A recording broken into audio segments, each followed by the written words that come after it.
Oi, pessoal, tudo bem? Hoje eu, Beatriz, o João e a Nicole vamos tentar responder para vocês a seguinte pergunta: o vazamento de óleo no mar pode resultar em prejuízos ambientais? Bom, há muitos anos vem se tornando públicos casos de derramamento de óleo no mar. O primeiro derramamento de óleo no Brasil ocorreu em 1975, porém foram despejadas 6.000 toneladas de óleo não no mar, na Baía de Guanabara. Alguns casos no território do Brasil foram selecionados para mostrar para vocês, como, por exemplo, em 1994, o vazamento de óleo em 18 praias do Nordeste Paulista, em 1997, o vazamento de óleo nas praias da Ilha do Governador aqui no Rio, em 2000, o vazamento de óleo nas praias de Ilhabela e São Sebastião, em São Paulo, e em 2012, o vazamento de óleo na praia de Tramandaí, no Rio Grande do Sul. Alguns casos acabam tomando proporção mundial, ou seja, as consequências não ficam restritas ao local em que houve o vazamento. E dois desses casos foram, em 2010, o vazamento de óleo no Golfo do México e, em 2019, ano passado, o vazamento de óleo nas praias do Nordeste do Brasil. Mas qual é a origem do óleo encontrado no mar? Bom, a origem desses vazamentos de óleo pode ser diversa. Eles podem ser ocasionados por acidentes com embarcações, vazamento de combustíveis de embarcações, sejam elas ativas ou não. Então, uma embarcação que por algum motivo encalhou ou foi para o fundo do mar pode continuar liberando, pode começar a liberar esse combustível que estava retido. Acidentes em plataformas de petróleo e também o lançamento no mar de águas que são utilizadas para lavar locais em que esse petróleo pode ter sido armazenado, mas que contém o resquício desse óleo. Infelizmente, são observadas algumas irregularidades na hora de aplicar as legislações vigentes para uso e extração de petróleo.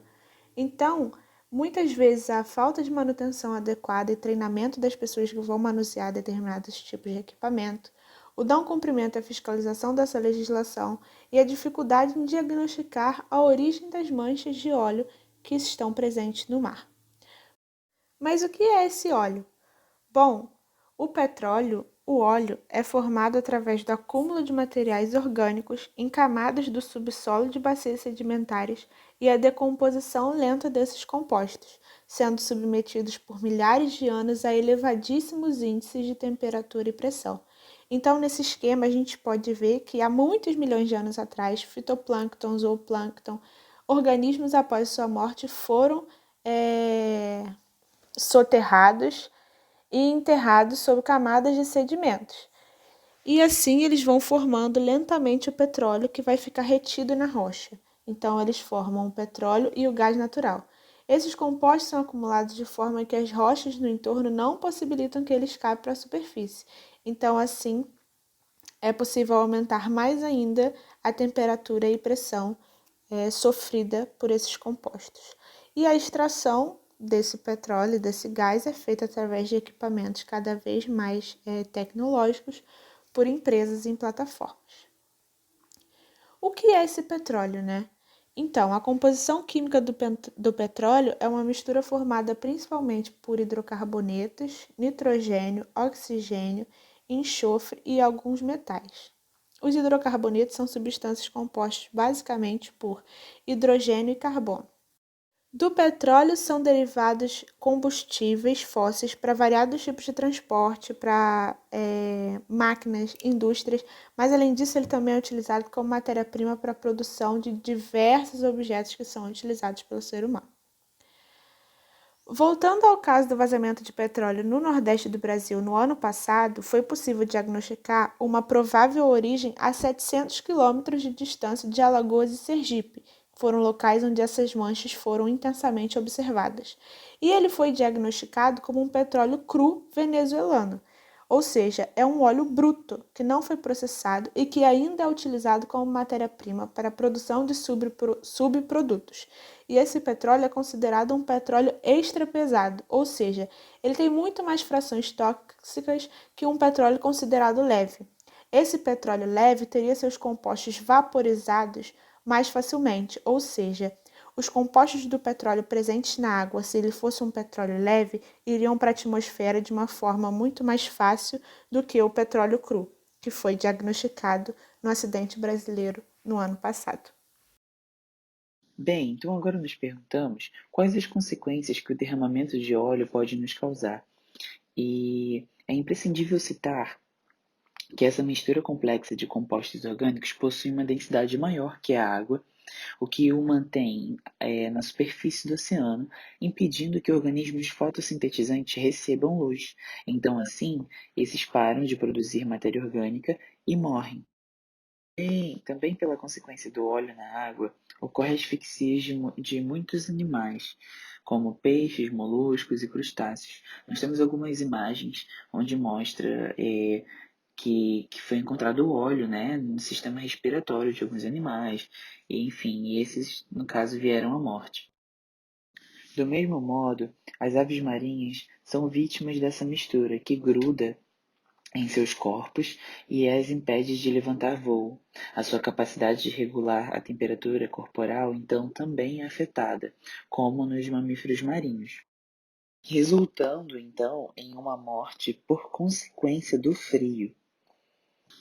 Ademais, a lenta degradação do óleo e seus componentes tóxicos faz com que a ingestão desse contaminante pelos animais afete toda uma cadeia alimentar por biomagnificação, o que significa que o organismo de topo de cadeia acumula esse contaminante vindo de organismos anteriores que foram subindo, né, na cadeia alimentar. Isso reflete, então, afeta toda a cadeia alimentar e reflete diretamente na pesca e no turismo, o que aponta o início de problemas econômicos e sinais de impacto ambiental, né? Esses impactos ambientais e esses problemas econômicos se perdurarão por muito tempo, já que a correção desse derramamento de petróleo leva anos e dificilmente os resultados são realmente satisfatórios. É possível remediar um derramamento de petróleo? Quando acontece um vazamento, a primeira ação é tentar diminuir o estrago do acidente. Para isso, usa-se barreiras flutuantes, que cercam a mancha do óleo, barrando a entrada em regiões de preservação como mangues e corais. Para removê-lo ou qualquer outro óleo derivado dele, existem várias técnicas diferentes para realizar a limpeza da água, para evitar maiores prejuízos na natureza. São alguns dos métodos utilizados em todo o mundo. Skimmers. A partir de dispositivos mecânicos como bombas, sistemas de vácuos, escovas, cilindros rotatórios e entre outros. Deve ser utilizado em vazamentos marítimos e demanda um mínimo de profundidade para funcionar. Dispersantes. São produtos químicos que reduzem a tensão superficial do petróleo, permitindo que o vento e as ondas consigam quebrá-lo em gotículas microscópicas facilmente atacadas por bactérias que se alimentam do petróleo. Sua utilização causa polêmicas entre alguns especialistas. Floculantes. Usados diretamente sobre a mancha. Ele absorve o petróleo através de suas propriedades tensoativas. Biorremediação. Na biorremediação, micro-organismos especialmente selecionados são utilizados em diferentes processos para acelerar a biodegradação natural do petróleo, ou do petróleo que necessita ser retirado. O processo conta com a ajuda de bactérias, fungos, algas e protozoários. Magnéticos. Nessa técnica, materiais com propriedades semelhantes ao sabão magnético são jogadas na mancha, se misturando ao óleo, e o tornando também sensível a um campo magnético e possível de ser completamente retirado da água. Absorvedores. São substâncias capazes de absorver o óleo quando colocadas em cima da mancha. São geralmente hidrofóbicos e o que permite que somente o óleo seja absorvido. Existem vários tipos como em pó, em flocos, mantas, cordões e travesseiros.